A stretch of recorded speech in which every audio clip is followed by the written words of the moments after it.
ओम शांति। 12 अगस्त 2023 ईश्वरीय ज्ञान। आज की मुरली। मीठे बच्चे, 21 जन्मों के लिए पुण्य का खाता जमा करना है। योग बल से पापों के खाते को भस्म करना है। इसलिए अंतर्मुखी बनो। प्रश्न: किस श्रीमत का पालन करने से वाणी से परे जाने का पुरुषार्थ सहज हो जाएगा? उत्तर: श्रीमत कहती है, बच्चे अंतर्मुखी हो जाओ, बाहर से कुछ भी न बोलो। इस श्रीमत को पालन करेंगे तो सहज ही वाणी से परे जा सकेंगे। जितना याद करेंगे, सुदर्शन चक्र फिराएंगे, उतना कमाई जमा होती जाएगी। याद के लिए अमृत बेले का समय बहुत अच्छा है। उस समय उठकर अंतर्मुखी बन आत्मस्वरूप में स्थित होकर बैठ जाओ। गीत: तूने रात गंवाई सोई के। ओम शांति। यह कौन समझाते हैं कि अंतर्मुखी हो जाओ, बाहर से कुछ भी न बोलो, अपनी आत्मा के स्वरूप में स्थित होकर बैठो। बाप बच्चों से कहते हैं, मुख से कुछ भी बोलो नहीं। राम राम आदि तो बहुत कहते आए, परंतु उस कहने से भी मनुष्य पावन नहीं बन सकते। मनुष्य पतित से पावन तब बन सकते जब पतित पावन बाप की श्रीमत पर चले। पतित पावन कहने से बाप याद आता है। बाप कहते हैं कि तुम बरोबर पतित थे ना, अब तुम पावन बन रहे हो। सतयुग में कोई पतित होता नहीं। 5000 वर्ष पहले जब भारत पावन था तो एक ही धर्म था। बाप तो सुख की ही सृष्टि रचेंगे ना। भारत सुख धाम था। लक्ष्मी नारायण, राम सीता आदि के मंदिर सतयुग त्रेता की निशानी है। सतयुग में बरोबर लक्ष्मी नारायण की डिनास्टी थी। यही भारत था जिसमें सूर्यवंशी चंद्रवंशी का राज्य चलता था, जो अब फिर से स्थापन हो रहा है। इसको कहा जाता है वर्ल्ड की हिस्ट्री ज्योग्राफी। यह मनुष्य ही तो जानेंगे। मनुष्य नहीं जानते तो जानवर से भी बदतर कहा जाता है। बाप को जानने के लिए कितने धक्के खाते हैं, परंतु जान नहीं सकते। तुम बाप के बच्चे बने हो तो बाप अपना परिचय देते हैं। पहले परिचय नहीं था तो इसका परिणाम क्या हुआ? आर्फन, नास्तिक, निधन के बन जाते हैं। अभी तुम बाप के बने हो, बाप से वर्षा ले रहे हो। बड़ा भारी वर्षा है। 21 जन्म स्वर्ग की राजधानी मिलती है। कोई कम बात है क्या? लक्ष्मी नारायण को 5000 वर्ष हुआ राज्य करते। फिर से हिस्ट्री रिपीट होती है। बाप समझाते हैं, मेरी श्रीमत पर चलो, अंतर्मुखी बनो, बाहरमुखी मत बनो। अब इस समय है घोर अंधियारा। इनको रात कहा जाता है। अभी सवेरा आ रहा है। कलयुग अंत को घोर अंधियारा, सतयुग आदि को घोर सोझरा कहा जाता है। बाप कहते हैं, मैं आता ही हूँ संगम पर। जबकि सभी मनुष्य पतित हैं। अभी तुम बच्चों को सदा सुख का वर्षा देने आया हूँ। बिना सामने खड़ा है, बहुत गई थोड़ी रही, इसलिए अब जल्दी जल्दी पुरुषार्थ कर बेहद के बाप से वर्षा लो। जैसे सब ले रहे हैं, सब पुरुषार्थी हैं। अब सबको स्वीट होम वाड़ी से परे जाना है। वह है हम आत्माओं का घर निर्वाण धाम। धाम में कोई एक नहीं रहते। जितनी भी जीव आत्माएं हैं वे सभी शरीर छोड़ जाएंगे अपने घर बाबा के पास। वह है निराकारी झाड़। जैसे चित्र में भी झाड़ दिखाया जाता है, वह है हम आत्माओं का घर शांति धाम। फिर हम आएंगे सुखधाम। अभी 84 जन्मों का चक्र पूरा होता है। कलयुग के बाद सतयुग जरूर आएगा ना। द्वापर के बाद कलयुग जरूर आएगा। बाप कहते हैं, मैं कल्प कल्प कल्प के संगम युगी आता हूँ। पुरानी दुनिया का विनाश कराता हूँ। जब तक नई दुनिया स्थापन हो जाए तब तक इस पुरानी दुनिया में रहना पड़े। जब तक नया मकान बन जाए तब तक पुराने मकान में बैठे रहते हैं ना। फिर जब नया बन जाए फिर पुराने को तोड़ा जाता है। यह भी पुरानी चीज़ है ना। इसके विनाश के लिए यह है महाभारत लड़ाई। बाप बैठ बच्चों को समझाते हैं। आत्मा ही समझती है। जिस्मानी नॉलेज भी आत्मा सीखती है ना। आत्मा कहती है मैं प्रिंसिपल हूँ, सर्जन हूँ। आत्मा की नॉलेज न होने कारण देह अभिमानी हो जाते हैं। आत्मा ही संस्कार ले जाती है। तुम बच्चे समझते हो शिव बाबा हम आत्माओं को समझा रहे हैं। हम आत्मा यह पुराना शरीर छोड़ फिर नया जाकर लेंगी। अभी हम श्याम हैं, फिर सुंदर बनेंगे। सुंदर से श्याम बनते हैं, 84 जन्म लग जाते हैं। फिर बाबा काम चिता से उतार ज्ञान चिता पर बिठाए गोल्डन एज का मालिक बना देते हैं। बेहद का बाप जरूर बेहद का वर्षा देगा ना।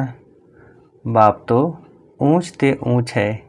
कहते हैं बच्चों के लिए वैकुंठ की सौगात लाए हैं। हथेली पर बहिश्त लाया हूँ। सेकंड में तुम साक्षात्कार कर लेते हो। कितने ढेर ब्रह्मा कुमार कुमारियाँ हैं। जरूर ब्रह्मा के बच्चे हैं और शिव बाबा के पोत्रे हैं। तुम कहते हो हम शिव बाबा से वर्षा लेते हैं। वही सर्व का सद्गति दाता है। राजयोग सिखलाते हैं। निराकार कैसे सिखलाए, इसलिए आर्गन्स द्वारा पढ़ाते हैं। सृष्टि चक्र की नॉलेज देते हैं, जिसको परमात्मा सुप्रीम सोल कहते हैं। उसकी ही सारी महिमा है। ज्ञान का सागर पतित पावन वह है तो जरूर आना पड़े। तुमको भी मास्टर सुप्रीम अथवा पावन बनाते हैं। वह है बेहद का बाप, जिसको सभी भक्त बुलाते हैं। सभी भक्तों का बाप वह भगवान है, परमपिता परमात्मा। अगर उनको सर्वव्यापी कह देते तो फिर वर्षा कैसे मिलेगा। मनुष्य को भगवान नहीं कह सकते। श्री कृष्ण को भी दैवी गुणधारी मनुष्य कहा जाता है। वह है फर्स्ट प्रिंस। सभी उनको झूले में झुलाते हैं। शिव बाबा को कभी झुलाते नहीं होंगे, क्योंकि वह कभी बच्चा बनता ही नहीं। यह तो साक्षात्कार कराते हैं समझाने के लिए।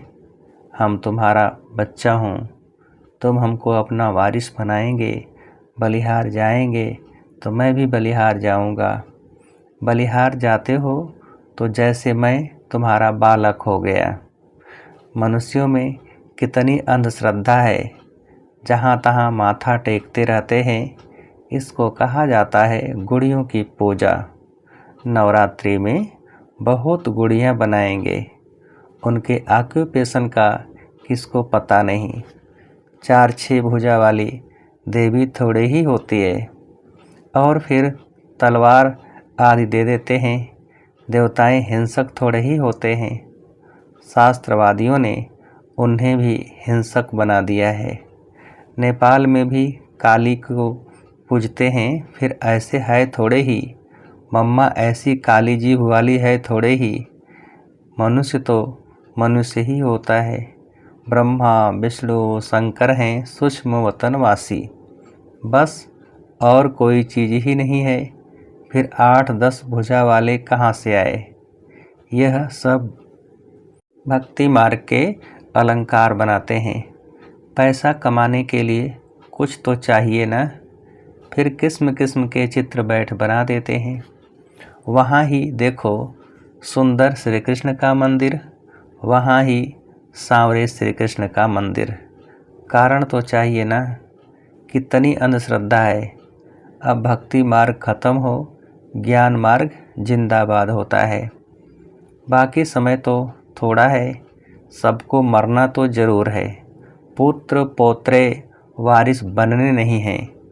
वहाँ तुमको यह ज्ञान ही नहीं रहेगा कि संगम पर हमने राजाई के लिए यह पुरुषार्थ किया था। वहाँ तो पवित्र सृष्टि चल पड़ती है।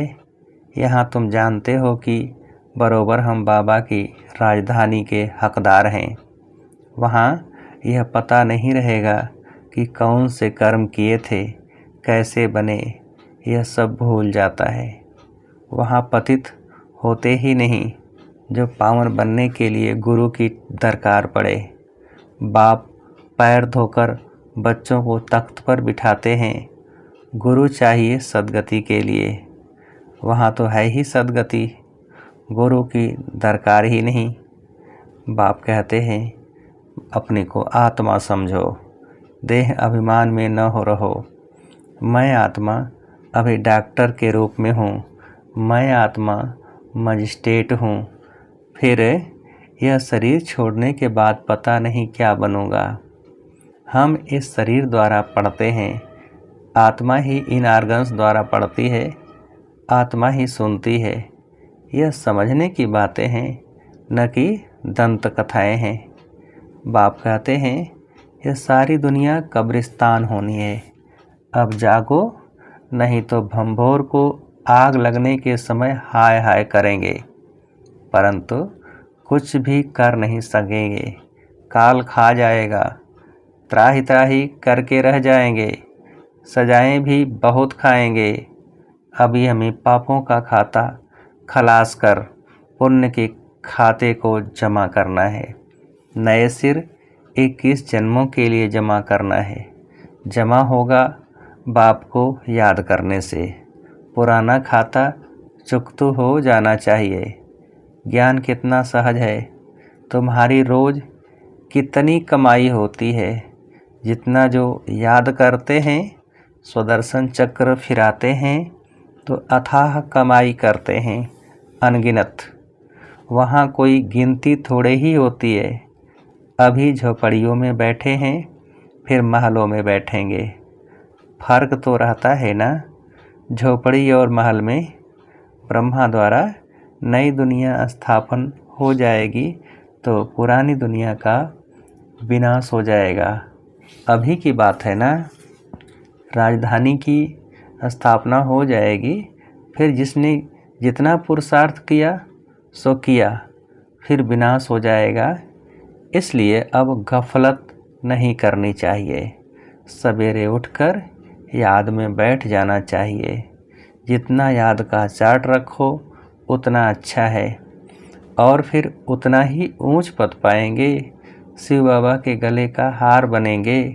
दिल दर्पण में देखना है कि मैं लायक बना हूँ लक्ष्मी नारायण को वरने। हम बाबा मम्मा जैसी सर्विस करते हैं। किस्म किस्म के फूल हैं। यह बागवान बाबा का ह्यूमन गुलशन है, कहेंगे देखो कुमार का मनोहर कितने अच्छे अच्छे फूल हैं, यह रतन ज्योत है। बाबा इस बगीचे को देखते फिर उस बगीचे में जाकर फूलों को देखते हैं।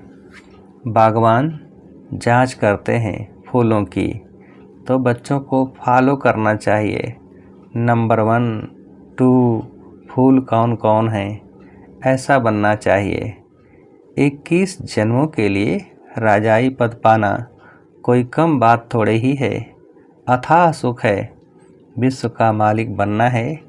यह स्कूल है, उस जिस्मानी पढ़ाई के साथ यह रूहानी पढ़ाई पढ़ो। टीचर्स के हमेशा अच्छे मैनर्स होते हैं, ऑनेस्ट होते हैं। स्कूल में अंधश्रद्धा की बात नहीं। वहाँ बैरिस्टरी पढ़ते, इंजीनियरिंग पढ़ते, यहाँ तुम राजाओं का राजा बनने के लिए पढ़ते हो। सन्यासी तो कह देते ईश्वर सर्वव्यापी है, बस खेल ही खत्म। बेहद का बाप बच्चों को समझाते हैं, बच्चे यह अंतिम जन्म पवित्र रहो, तुम बहुत सर्विस कर सकते हो। वहाँ भी एजुकेशन डिपार्टमेंट है, यह भी गॉडली एजुकेशन डिपार्टमेंट है। तुम बच्चे हो राजऋषि, वह तो घर बार छोड़ देते हैं, तुम घर में रहते सारी दुनिया का त्याग करते हो। तुम्हारी बुद्धि में अब नई दुनिया है जो बाप ही बनाते हैं, इसलिए बाप कहते हैं तब मुझे याद करो, यह पुरानी दुनिया खलास हो जाएगी। यह रूहानी कॉलेज अथवा हॉस्पिटल भी बहुत बड़ा है, जिससे तुम एवर हेल्दी एवर वेल्दी बनते हो। घर घर में तुम यह हॉस्पिटल अथवा कॉलेज खोल सकते हो। इसमें खर्चा कुछ भी नहीं, सिर्फ 3 पैर पृथ्वी के चाहिए। अच्छा, माता पिता बाप दादा का मीठे मीठे सिकिल्धे बच्चों प्रति याद प्यार और गुड मॉर्निंग। रूहानी बाप की रूहानी बच्चों को नमस्ते। हम रूहानी बच्चों की रूहानी बाप को नमस्ते। धारणा के लिए मुख्य सार, पहली पॉइंट, सवेरे सवेरे उठकर याद में ज़रूर बैठना है, इसमें गफलत नहीं करनी है, पुण्य का खाता जमा करना है। दूसरी पॉइंट, एम ऑब्जेक्ट को बुद्धि में रख अच्छे मैनर्स धारण करनी है, रूहानी पढ़ाई जरूर करनी है, अंतर्मुखी होकर रहना है। वरदान, ब्राह्मण जीवन की विशेषता को जानकर उसे कार्य में लगाने वाले सर्व विशेषता संपन्न भव। ब्राह्मण जीवन की विशेषता को जानकर उसे कार्य में लगाने वाले सर्व विशेषता संपन्न भव। विस्तार, ड्रामा के नियम प्रमाण संगम युग पर हर एक ब्राह्मण आत्मा को कोई न कोई विशेषता मिली हुई है। चाहे माला का लास्ट दाना हो, उसमें भी कोई न कोई विशेषता है। तो ब्राह्मण जन्म के भाग्य की विशेषता को पहचानो और उसे कार्य में लगाओ। एक विशेषता कार्य में लगाई तो और भी विशेषताएं स्वतः आती जाएंगी। एक के आगे बिंदी लगते लगते सर्व विशेषताओं से संपन्न बन जाएंगे। स्लोगन, मनमना भव के मंत्र की सदा स्मृति रहे तो मन का भटकना बंद हो जाएगा। मनमना भव के मंत्र की सदा स्मृति रहे तो मन का भटकना बंद हो जाएगा। अच्छा, ओम शांति।